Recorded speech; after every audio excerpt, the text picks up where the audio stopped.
اهلا بيكم، معاكم احمد صقر فوتوغرافر واديتور. ازاي تقدر تطلع بورتريه قوي جدا بسبيد لايت واحد فقط؟ خلينا نشوف الصوره اللي جايه واشرح لك ازاي عملناها. زي ما احنا شايفين الصوره دي دلوقتي تم اضاءتها بسبيد لايت واحد فقط. لو عملت زوم ان على العين هتبص تلاقي فيه ريفلكشن هنا لاوكتا. كل المعدات اللي احنا استخدمناها في البورتريه ده اوكتا وسبيد لايت فقط لا غير. المسافه اللي موجوده ما بين السبجكت او الموديل في الحاله دي والباك جراوند مسافه اقل من 1 متر. المسافه اللي موجوده ما بين السبجكت نفسه والاضاءه بتاعتي اللي هي موجوده هنا من على اليمين تقريبا برضه 1 متر. ايه اللي بيخلي الصوره بتاعتنا البورتريه ده قوي جدا؟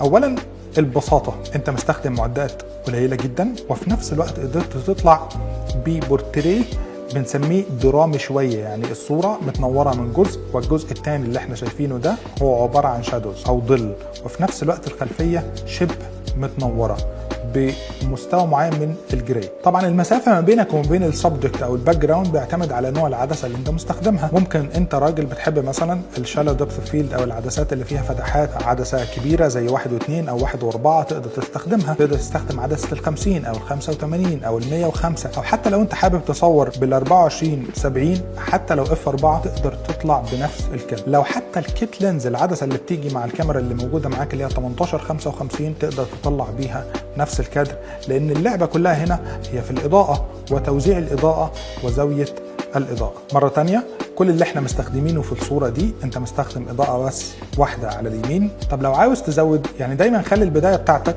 تكون بإضاءة واحدة فقط، ودي حاجة احنا كتركات بنعملها في التصوير. دايما ما ينفعش تنور كل الإضاءة اللي موجودة عندك، انت محتاج تبدأ بالإضاءة الرئيسية أو إضاءة الباك جراوند أو الخلفية، وبعدين تبتدي تشوف كل إضاءة بتعمل إيه.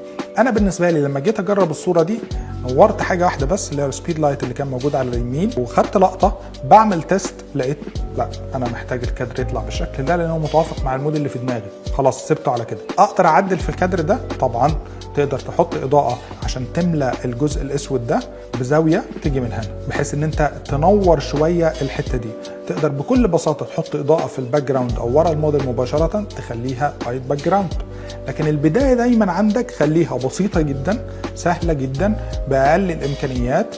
سبيد لايت واحد فقط، ديفيوزر واحد فقط. ممكن تستخدم الأوكتا، ممكن تستخدم حتى الأمبريلا. أنت ممكن تجيب الأمبريلا مثلا بمبلغ قليل جدا وتبتدي تنعم الإضاءة تطلع بنفس الكادر اللي موجود.